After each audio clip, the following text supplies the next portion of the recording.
tardes, ¿cómo les va? Hoy tenemos un programa excelente, un gran programa a causa de nuestro invitado, que es Luciano Lamberti. ¿Cómo estás, Luciano? Muy bien, Graciela, muchas gracias. Bueno, muchas gracias por venir al estudio, porque sé que estás muy ocupado. Pero bueno, antes de hacerle las preguntas que tenemos preparadas para Luciano, vamos a los créditos.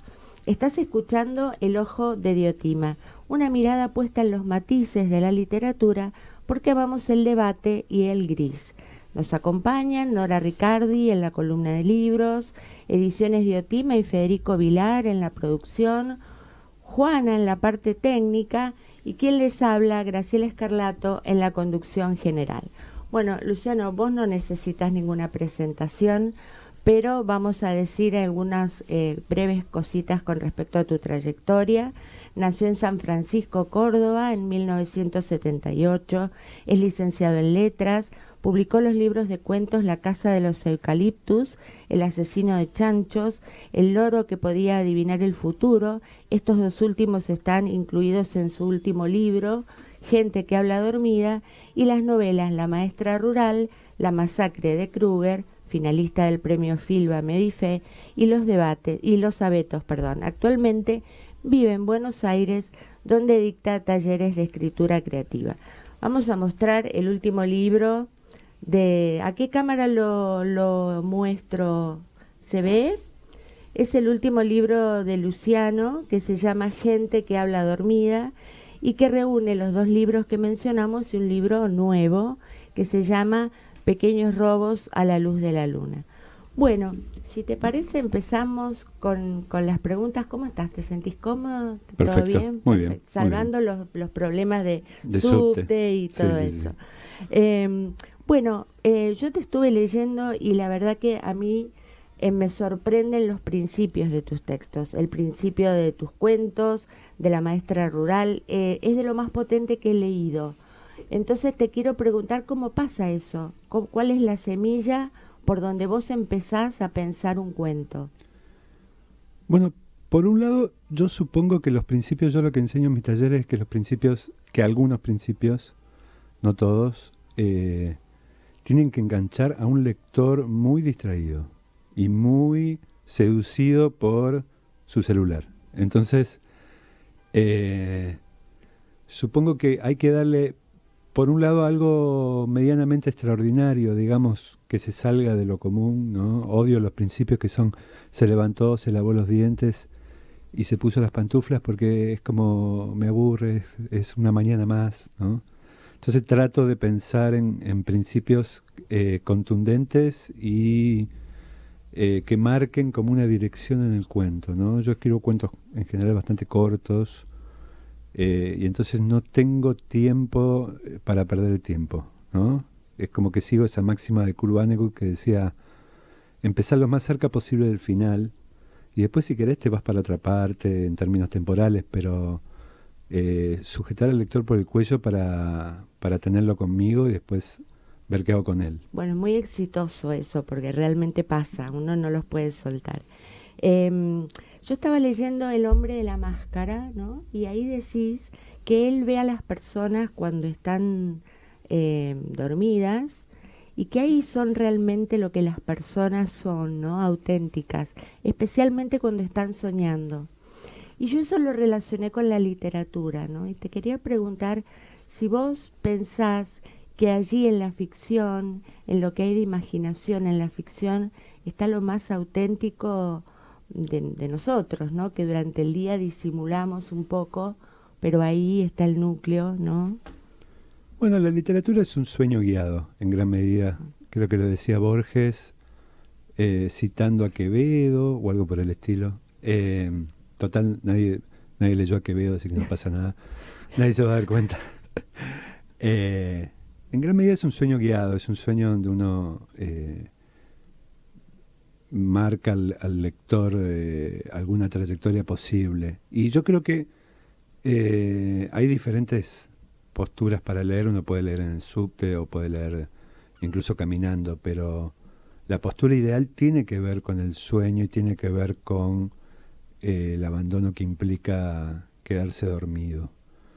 Ese en particular es un juego Es un cuento que plantea un juego de máscaras o de apariencias y de realidades, que también, qué sé yo, es un lugar muy transitado, como todos los lugares de la literatura, pero uno trata de pensarlo desde una perspectiva nueva, ¿no?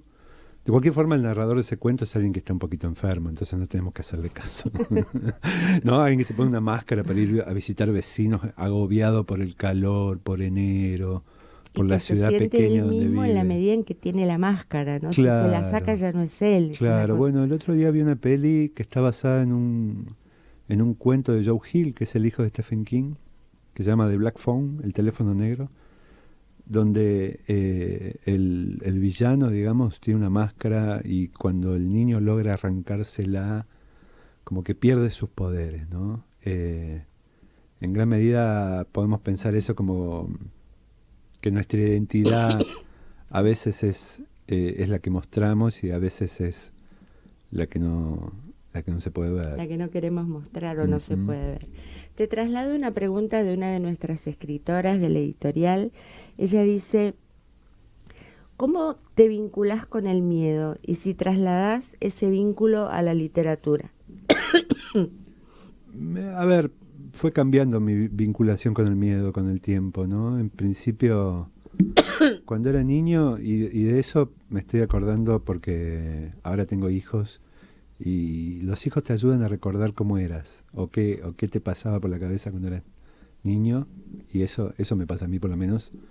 Entonces, mi hijo de 8 años tiene miedo a una puerta cerrada, ¿no? O una puerta apenas abierta, que era algo que es miedo a nada, digamos, ¿no?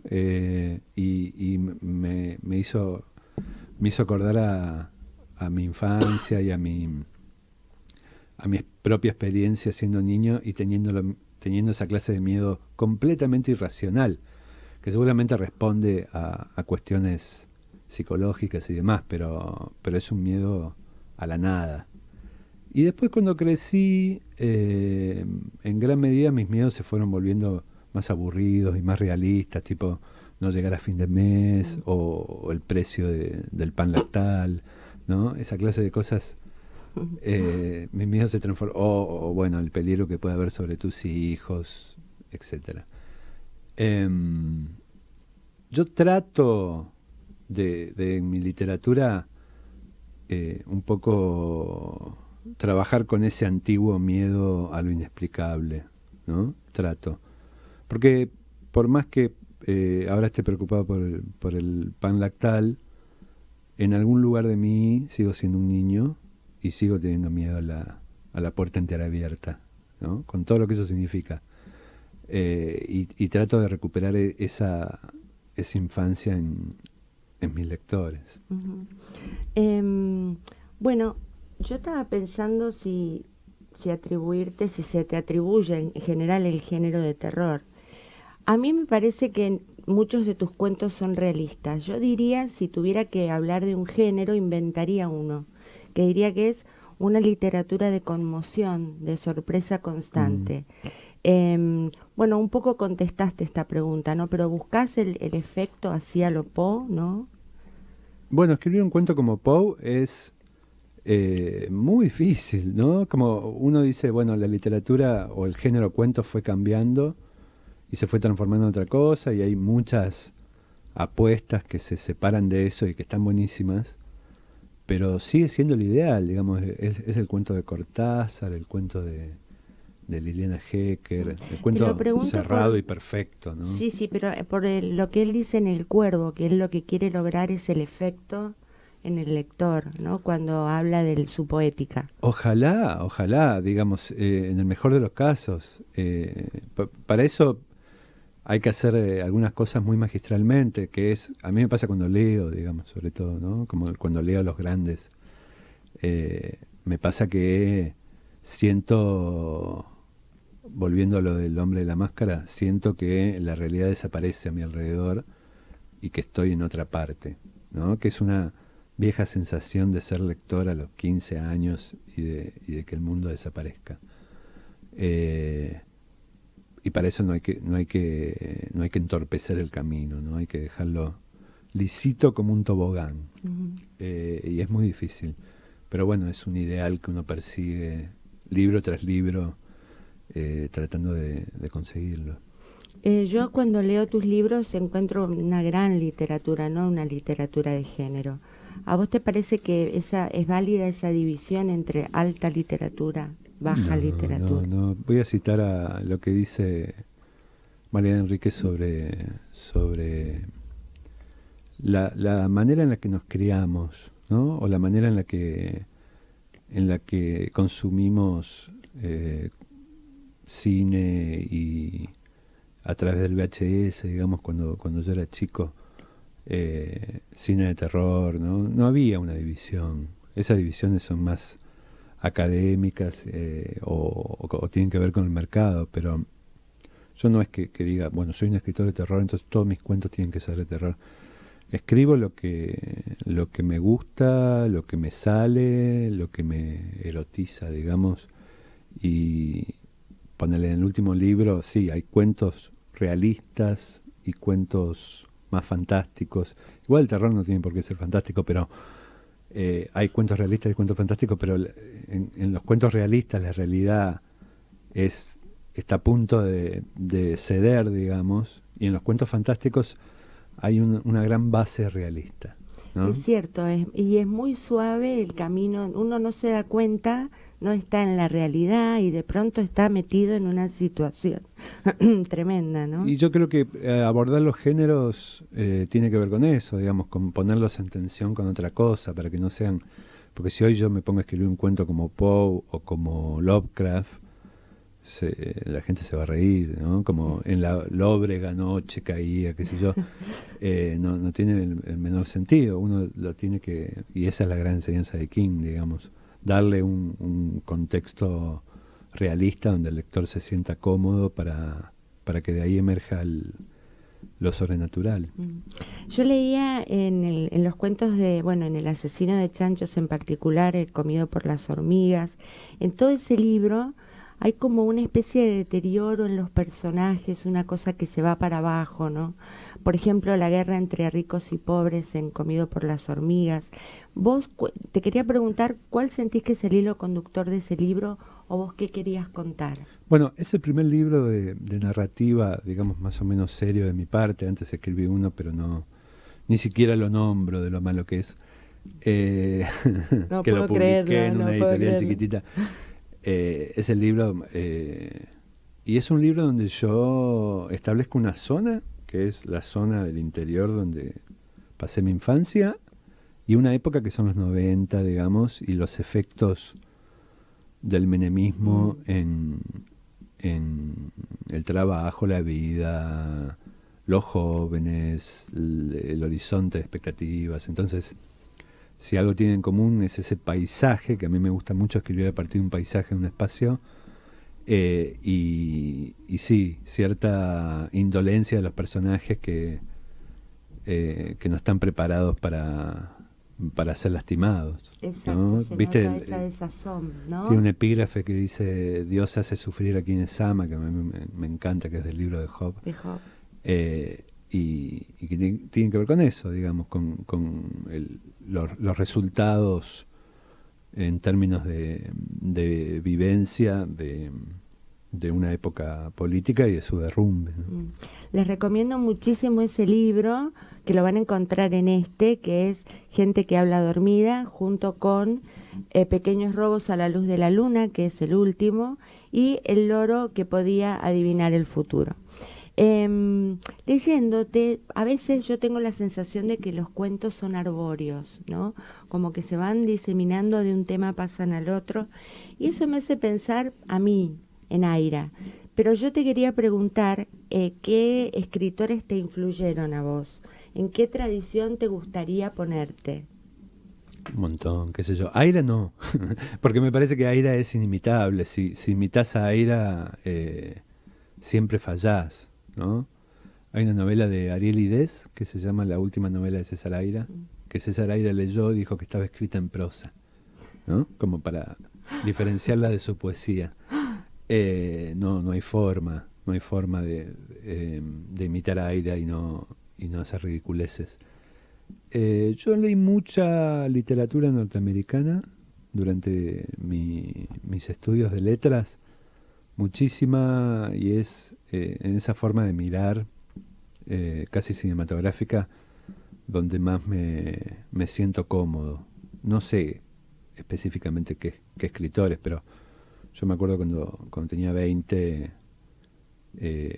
era y soy amigo de Fede Falco, y en esa época nos conocíamos y íbamos a un taller juntos, y bueno, nos dábamos manija con esta idea de no tener vergüenza del lugar de donde veníamos, ¿no? O sea, de pensar cómo representar Cabrera en su caso y San Francisco en el mío, cómo representar, no necesariamente con esos nombres, pero sí esa clase de lugares que por El ahí origen, ¿no? nosotros leíamos porteños, pero eso no estaban nuestros problemas en los porteños, era otra clase de apuesta, porque eran escritores porteños precisamente. Entonces, trabajar con la zona a lo Saer, ¿no? Para mí fue muy importante la forma en la que mezclaba lo regional, que es la representación de una zona determinada de Santa Fe,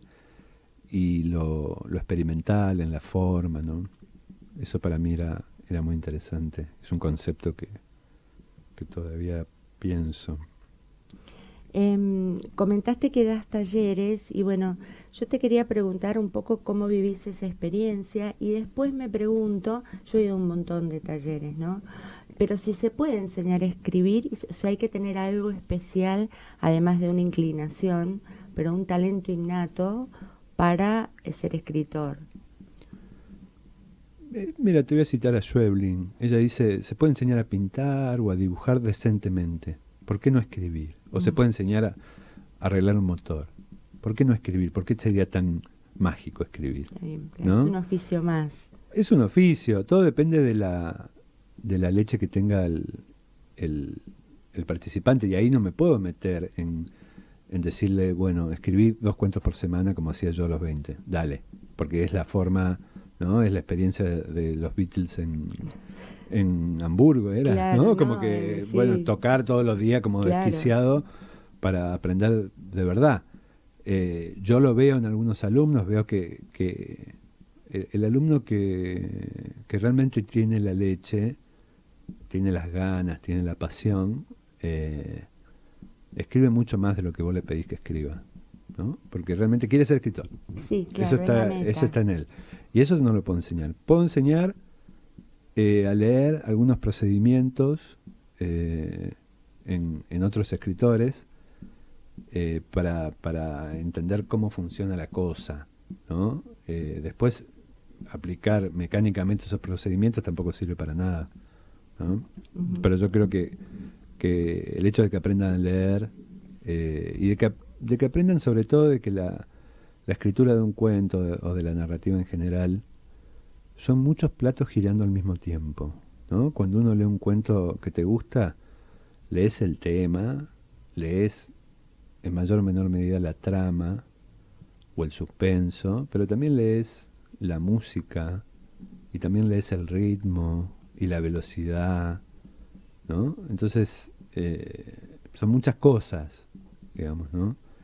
Y uno tiene que estar consciente de eso. Para mí hay dos partes de la escritura, que es la primera, el primer borrador, que tiene que ser pulsional, intempestivo y ciego, y después el segundo borrador, donde uno tiene que tomar distancia y pensar en el lector y no tener piedad con uno mismo, claro, ¿no? A la vez tener ego como para terminar el trabajo. Pero sí, yo creo que hay una parte que sí, todo depende de cuántas ganas de ser mecánico tenga el estudiante. Claro. Porque si no tiene ganas, yo no puedo hacer nada, digamos, ¿no? O si cree que es fácil, tampoco. Que peor, claro, No, peor. no peor. puedo hacer nada. Te voy a hacer la última pregunta que le hacemos siempre, porque bueno, hay una moda en Estados Unidos Y vos dijiste en un momento que la literatura es un ámbito de libertad. Yo te quiero preguntar por esa moda que es la cancelación. Ujú. ¿Qué pensás al respecto de eso? Y si pensás que va a llegar a la Argentina o ya está. Pensé que me estabas hablando de la moda de masacrar estudiantes en las escuelas secundarias. Que Esa también. me asusté por un momento. No, yo soy de que si tuviéramos que cancelar, tendríamos que cancelar a todo el mundo, digamos, porque todos somos pecadores. Nadie puede arrojar esa primera Nadie piedra. puede, exacto. O por lo menos la literatura no lavada, ¿no? La literatura que nos puede llegar a conmover, a perturbar, se sale de lo socialmente aceptado, ¿no? Se sale está del lado del mal, como decía Excelente Bataille, eso, excelente. ¿no? Ujú. Entonces, al mal no le importa, o sí le importa para subvertir nuestros valores, ¿no? Incluso en escritores que son, vos ves, escritores militantes del feminismo, al momento de escribir, castigan a sus personajes por apartarse del camino. La Ujú. literatura tiene eso de que es conservador en el mal sentido de la palabra, digamos, sobre todo el terror, donde siempre se castiga el conocimiento, ¿no? Ujú. Bueno, Luciano, la verdad que ha sido un re placer escucharte, tu sabiduría, tu compromiso con la escritura. Así que bueno, le preguntábamos a él antes de que viniera cuál era la música que le gustaba y vamos a escuchar en honor a Luciano Lamberti un tema de Benigno Lunar que se llama Ficciones. Espectacular.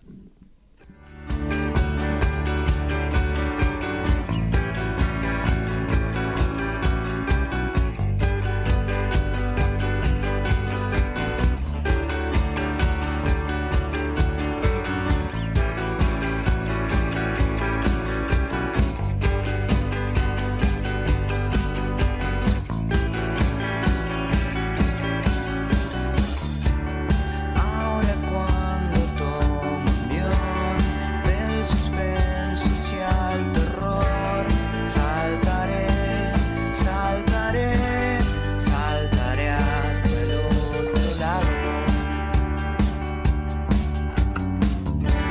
Llevo el tiempo con los pies, no me voy a tropezar, trataré de contar esta historia de escaleras.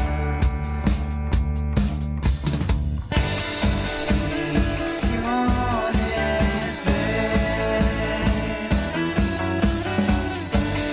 mi ventana emocional.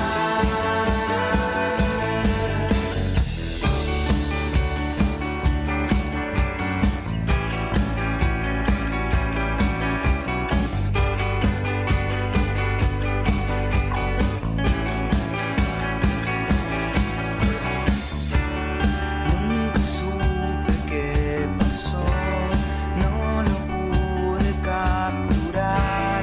Saltaré a parecer como un ninja en ningún lado. El remedio me acabó, me quedé enfermo de ayer. Trataré de ajustar mis anteojos para el tiempo.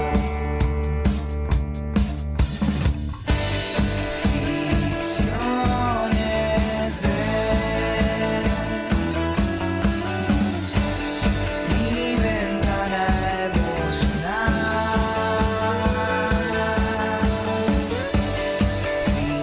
Ficciones de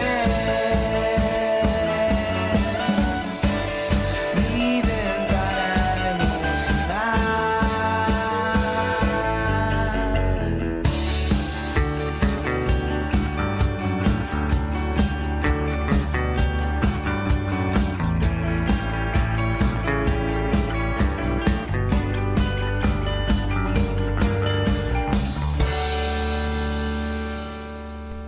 Hola Nora, ¿cómo te va? Bien. Bueno, veo que venís 1, 2, 3, 4 libros, parece que hermosos. Así que bueno, ¿con qué nos vas a sorprender hoy? Antes de esto, un capazo, Luciano Lamberti, con todo lo que ha dicho, y una banda y una música que no conocía. No así conocíamos. que, estupendo, porque me sigo llevando cosas a casa y tips y cosas lindas. Para tomar nota, esto que dijo hoy, me Luciano. encantó lo que dijo, hay que seducir a un público que está completamente alienado con el celular. Por supuesto, aquellos que seguimos insistiendo en aprender a escribir, tenemos que tener en cuenta el arranque de cada texto, que es tan importante como el cierre. Así es. Bueno, hoy traje humor y literatura, un Bueno. tema dificilísimo para mí. Primero porque revolver mi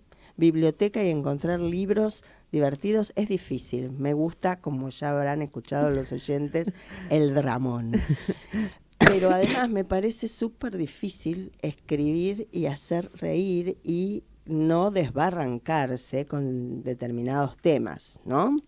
Claro, porque está a un costado el ridículo o el grotesco y hacia el otro lado lo escatológico, lo banal, lo burdo. Sí, hay que encontrar el equilibrio perfecto para que el humor funcione, ¿no? Sí, y además creo que tenemos más puntos en común de lo que nos hace llorar que de lo que nos hace reír. Entonces conquistar también a lectores es difícil. De hecho, los libros que traje, no sé si a todo el mundo les pareció lo mismo. El primer libro que traje es de Leonardo Oyola, Kriptonita, una novela que a mí me encantó y que además después se hizo película y también tuvo un exitazo. Leonardo Oyola nació en 1973 y se crió en el Gran Buenos Aires, y ese es el escenario de esta novela. Leonardo, el disparador de esto fue una pregunta: ¿qué hubiese pasado si el que después iba a ser Superman, en lugar de caer a Smallville, hubiese caído en el conurbano? Y parte de que seguramente en el conurbano no hubiera sido un superhéroe bueno, sino que hubiera sido un delincuente.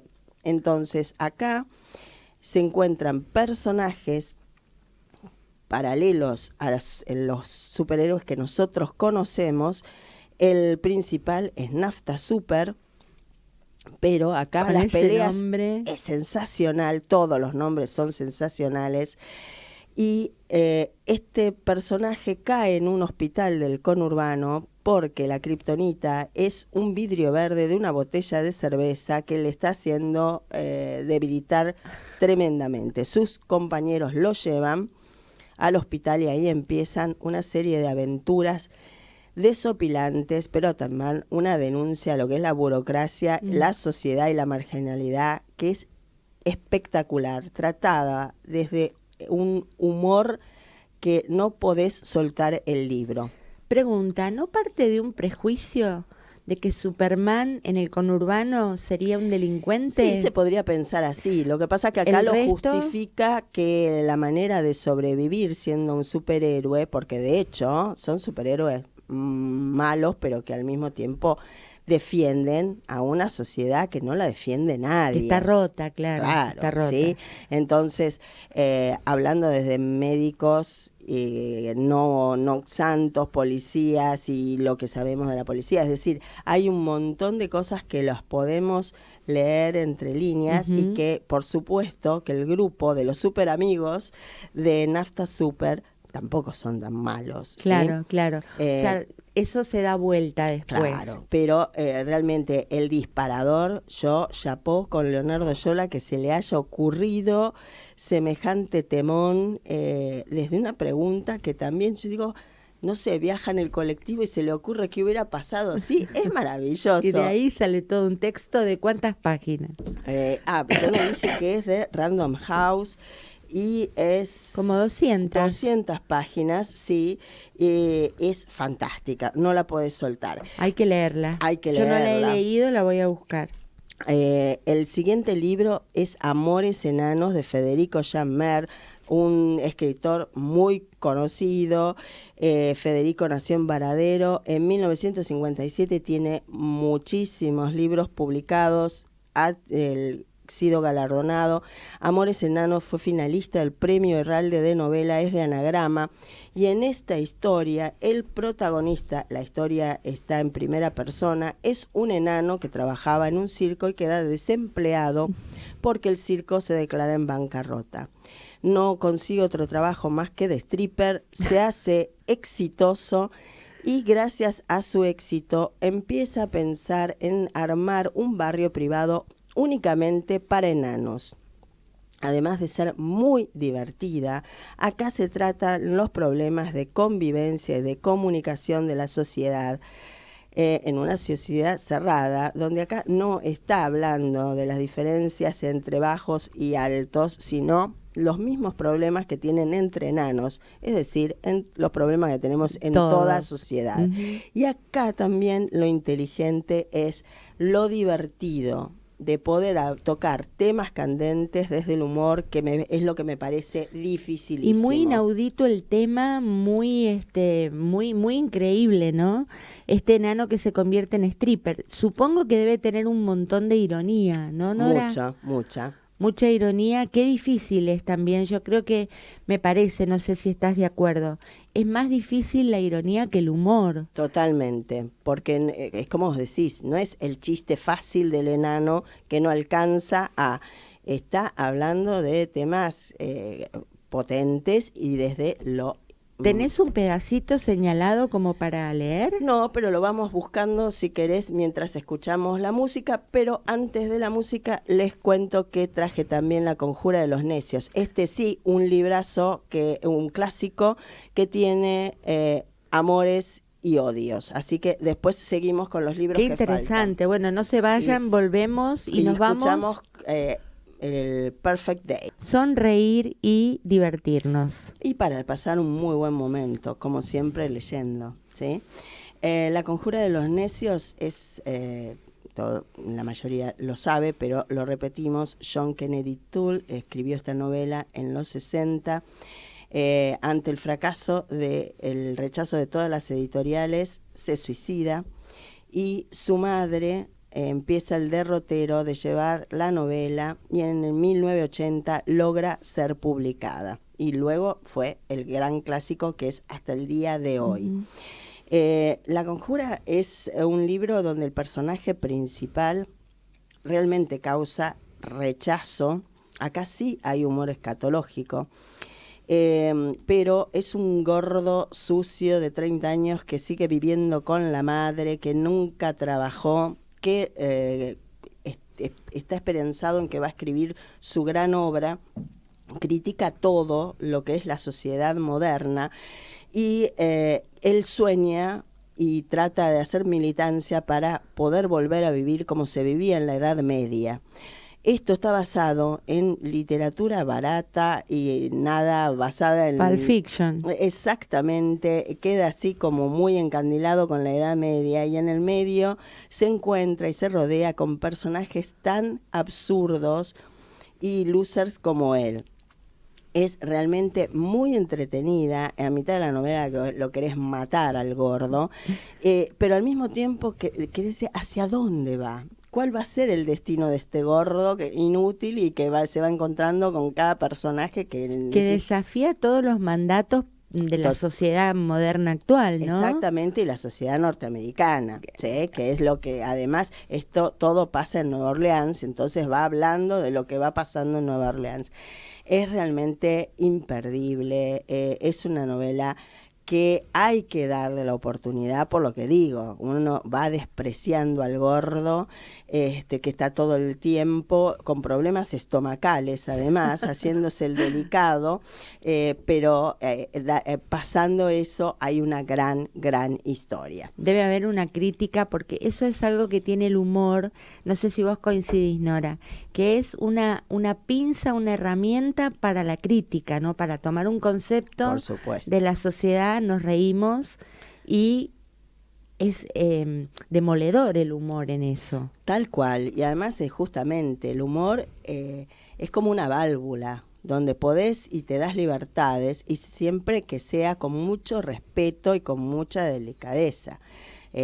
Porque bueno, a ver, yo no he traído libros que tocan el tema como el Asperger, pero he leído novelas como Proyecto Esposa, que es desopilante, porque nada, es un pobre tipo con Asperger muy inteligente que trabaja en una universidad y resulta que, claro, en la vida diaria no puede interpretar bromas, no puede entender lo que está pasando y le pasa todo, un medio como un Sheldon, como lo del de la Claro. serie. Entonces, pero hay gente que quizás ese tipo de humor le puede llegar a chocar. Ahora, a mí me parece que el autor lo trata con un nivel y una altura que te hace reír y al mismo tiempo te hace querer a ese personaje. Empatizar con el personaje. Totalmente. Me parece que el humor es interesante cuando nos ayuda a reírnos de nosotros o a reírnos con el otro, ¿no? Tal cual. Entonces ahí, o bueno, si es crítico o si es ironía, obviamente va a ser a costa de otro, ¿no? Sí. Pero es el mecanismo que suele tener el humor.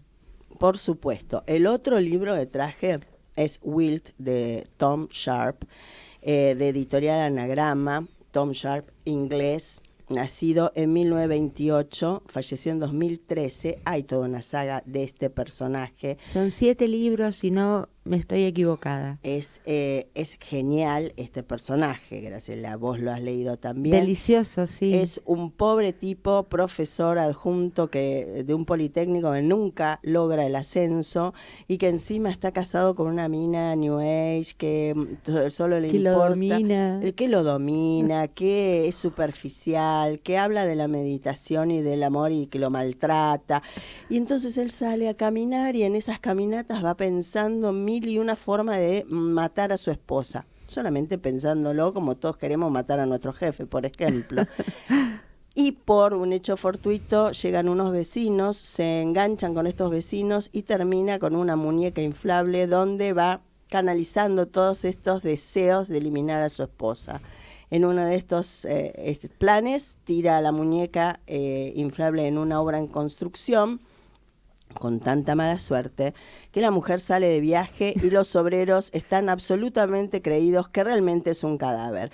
Y acá también se hace con ironía y con altura, El se humor habla inglés. el muy humor inglés que nos encanta como Graciela, que habla de la pacatería, de la burocracia y de un montón de cosas inglesas que lo hace desde un nivel que no podés parar de divertirte y de soltar y de leer. Sí, yo creo que debo haber leído 5 porque me fascinó. Buenísimo. Son todos buenos, no hay Todos. uno que tenga desperdicio, me faltan 2. Es genial y es un autor que más allá de toda esta saga ha escrito otras obras. Yo no he leído otros libros de él, así que no puedo, pero los podemos buscar y investigar un poco de qué iba. Ay, si investigamos hay mucho material de Tom Sharp en la web. Seguramente, y en las librerías. Y obviamente. Además de esto, creo que es un poco pensar lo que es el humor y la literatura. Es decir, tenemos algo mucho más divertido acá en literatura argentina como Fontana Rosa y sus cuentos, Bioy y cuentos divertidos como El calamar opta por su tinta, que es un cuentazo y es muy divertido por la mirada que hace. Ironía también, irónica. También. Es decir, cuando hablo de humor, no habla solamente del chiste, hablamos de ironía también, ¿no? O Cortázar, y tenemos muchos más, más actual. Un tal Lucas, historias de cronopios y de famas. Sí. Y la sola idea de un señor que vomita conejitos, convertir esa idea divertida e inaudita en un cuentazo, ya nos habla de la maestría que tenía Cortázar y del humor que tenía, ¿no? Por supuesto. Y tenemos libros como de Saborido. Acá en Argentina hay un montón de escritores que pueden llevar temas con humor y que no son temas simples o de un humor más chabacano. No, pero es que en realidad como el humor es crítico, yo creo que da para profundizar, ¿no? Parece que trabajar en la superficie, pero yo creo que el humor profundiza los temas y lleva a la superficie cosas que no se ven y que aparecen con la ironía y precisamente con el humor, ¿no? Seguro, muchas veces nos detenemos y decimos, no lo había pensado así. ¿no? Exactamente, exactamente, sí, sí. Vos estabas leyendo lo que es la dedicatoria del libro de Oyola, que a mí me gustó La vamos mucho. a leer, la dedicatoria de Kriptonita dice, este libro es para mi mamá, porque como Christopher Reeve me hizo creer que podía volar. ¿no? Es hermosa, Hermosísima. es hermosa. Esto habla de la ternura que puede también hablar con mucha crudeza, como es en los libros de Leo Oyola. Repito todos los libros que traje hoy para después poder charlar un poco de la Feria del Libro. Sí, por supuesto, vamos a contar cómo nos fue. El primer libro, el de Leonardo Oyola, Kriptonita, de Random House, de Tom Sharp, Wilt, Anagrama, La conjura de los necios, John Kennedy Toole, de Anagrama, y Amores enanos, de Federico Jammer, de Anagrama. Preciosos todos y bueno, a leerlos. Yo ya estoy tomando nota. Sí. Para no perdérmelos. Bien, y bueno, después subiremos también en redes cuentos y otras cosas que hemos mencionado para que... Que me parece una idea excelente cuando yo subo el programa de radio, que vos pongas en un comentario los libros de los que hablaste, porque así los oyentes los pueden visitar. Y los pueden, claro que sí, y buscar. Bien. Feria del Libro, en la feria estuvo hermosa, terminó el 15 ayer terminó. Mucha gente. Por suerte funcionó muy bien. Hay algunas novedades que tengo en la mesita de luz para leer y después traer a estas columnas. Maravilloso. Pero también me gustaría que en este momento de Rinconcito de Otima pudiésemos hablar de algunos de los libros de la editorial.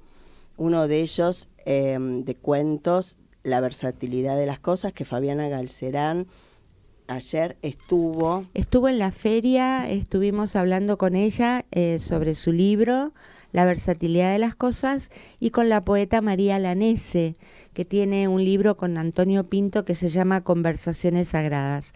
Fue una entrevista deliciosa, hablaron del libro, entusiasmaron al público, nos divertimos y hablamos de literatura, ¿no? Creo que ese combo estuvo muy bueno y a la gente le encantó. Seguro, hablar de literatura siempre en el entorno de la Feria del Libro. Muy lindo, muy cordial.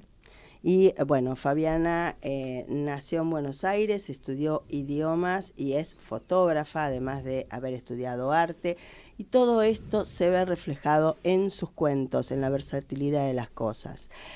Son cuentos donde desde temas cotidianos siempre hay un twist y se va hacia algo que no era lo esperable, pero también se ve la investigación, la curiosidad de la autora, donde habla de distintas culturas, de tradiciones. También se ve sus estudios de arte, porque hay cuadros, hay giros idiomáticos también. Es decir, es muy entretenido, es sorprendente y cada cuento tiene ese moñito que me gusta de leer cuentos. Recordemos algunos, el cuento del entomólogo, por ejemplo, es la historia de un entomólogo sumamente interesante, un cuento más o menos que está en la atmósfera de Poe, pero después pasa a la caja china, que tiene que ver con otro entorno y otra cultura completamente diferente. Exactamente. O un cuento, por ejemplo, estoy pensando en el cuento del sarcófago. Claro. Y no vamos a spoilear nada. Pues es muy difícil poder hablar de libros de cuentos sin caer en la tentación de contarlos. Claro, hay que hablar en general y se complica, ¿no? Pero lo interesante es esto, de la amplitud de temas, pero no tratados superficialmente y además agarrados siempre de una cosa cotidiana que los hace realistas y te acercan a cada personaje. Un libro que va a dar que hablar de acá despacito porque es una editorial nueva, pero que ya Tenemos estamos viendo... 8 meses y hemos estado en la Feria del Libro con autores increíbles, así que bueno, vos sabés, Nora, estamos re felices. Claro, están Más que creciendo un montón felices. y estos libros se encuentran en Cúspide. Están en Cúspide, pueden pedirlos, los pueden comprar en las tiendas de Cúspide o por la web de Cúspide.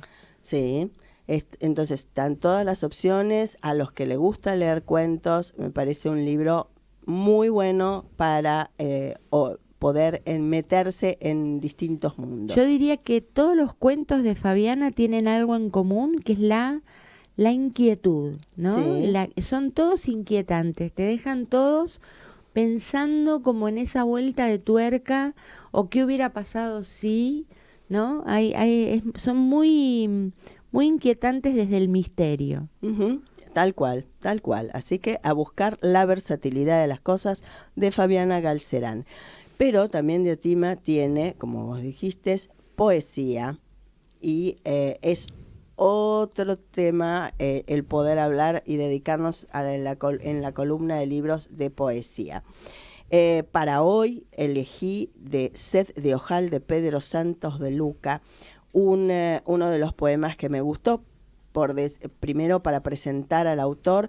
Pedro vive en Mercedes, provincia de Buenos Aires, y es profesor de literatura. Algunos de sus textos fueron plasmados en una antología, y en este libro creo que el hilo, corregime si no, Graciela, el hilo conductor es lo que no se puede decir, se escribe, y estos poemas tienen mucho aire y mucho escondido y mucho dicho, pero también con muchos espacios de silencio. Ujú. El silencio se puede sentir en cada palabra, que me parece que es un arte ese, ¿no? Así es el recorrido, podemos decirlo, de que hace un niño que está construyendo su identidad que no es políticamente correcta para los mandatos de ese momento, y él, bueno, trata de hacer ese arco vital hasta llegar a la adultez, reconociéndose quién es. Voy a leerles de Cajas un poema, Agosto. Entre las cajas apiladas del depósito, armábamos universos. Un día nave espacial, otros fuerte o cantina del lejano oeste. Siempre refugio. La tormenta era nuestra aventura preferida. Nos obligaba a pegarnos, cuerpo a cuerpo, para sobrevivir a fríos imaginarios. El mundo era tan nuevo que aquello que atravesábamos no tenía nombre. La noche que lo averiguamos, decidimos abandonar el juego. Muy, muy bello libro. Es El hermoso. libro de Pedro. Hermoso, hermoso libro. Sí, habla también de cosas cotidianas y de vínculos y miradas infantiles y miradas adultas. Esa mirada El asombro adulta. del niño, Claro. en ese poema donde habla de la caja de costura de su mamá. También. Todas las cosas que salen de esa caja de costura, entre las que además también salen mandatos, ¿no? Tal cual. Es hermoso, un hermoso libro. Es un hermoso libro y también los invito, a mí, yo me confieso que me cuesta leer poesía, estoy aprendiendo a leerla, pero ya tenemos un estante con Muy bien, muy bien. Después dedicado. cuente, un día tiene que venir a hablar de poesía, Exactamente. Ricardi. Muy bien, así va a ser. Pero me parece que es un hermoso libro para introducirse a aquellos que le cuestan y a aquellos que le disfrutan de la poesía, les va a encantar. Sed de Ojal, de Pedro Santos de Luca, y La versatilidad de las cosas, de Fabiana Galcerán, los dos de Editoriales Diotima. En Cúspide los pueden conseguir. Y un datito que les damos: si compran el libro a través de la web de Cúspide, tienen un costo de envío que realmente es irrisorio, y se los mandan a Capital Federal o a todo el país. Hasta hace un mes atrás, ahora no sé si seguirán igual, era 500 pesos Capital Federal y un poquito más las provincias. Pero ya les digo, muy, muy baratito. Si Bueno, pensamos Justamente para la llegada, uno de los grandes éxitos de la Feria del Libro es la llegada de la gente del interior del país. Es decir, hay que hacer mucha más fuerza. País adentro, digamos. Exactamente. Entonces, me parece que hay que hacer mucha más fuerza para que los libros lleguen a cada rincón del país. Nora, ¿y te diste una vuelta por la feria y qué conclusión sacaste? Muy grande, mucha Enorme. gente. Sí, gente de todas las edades, niños disfrutando, muy fácil de acceder. Especialmente me gustaron mucho todos los rincones de libros de niños. Y los Muchos jóvenes, infantiles. ¿no? Sí. Y muy bien informados todos, así que de cada puesto era muy accesible ir a preguntarles de qué iba un libro, muy bien todo, la verdad que estuvo estupenda. Sí. Y ahora nos vamos rearmando y preparando para la FED. Para la FED, la que FED está en la agosto. gran, la muy esperada FED. Bueno, nos tenemos que ir, es Sí. una pena. Vamos a despedirnos bien arriba porque hemos estado hablando de humor. Lamberti ha hecho la verdad que una entrevista preciosa, entonces nos vamos a despedir con Ed Sheeran y un tema que se llama Shape of You.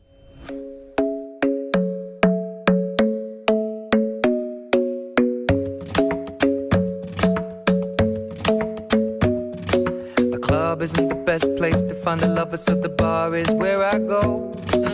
Me and my friends at the table doing shots, tripping fast, and then we talk slow. And you come over and start up a conversation with just me, and trust me, I'll give it a chance. Now take my hand, stop it, and the man on the jukebox, and then we start to dance. And now I'm singing like, girl, you know I want your love. Your love was handmade for somebody like me. Come on now, follow my lead. I may be crazy, don't mind me. Say, boy, let's not talk too much. Grab on my waist and put that body on me. Come on now, follow my lead. Come on now, follow my lead. I'm in love with the shape of you. We push and pull like a magnet do. Although my heart is falling too. I'm in love with your body. And last night you were in my room.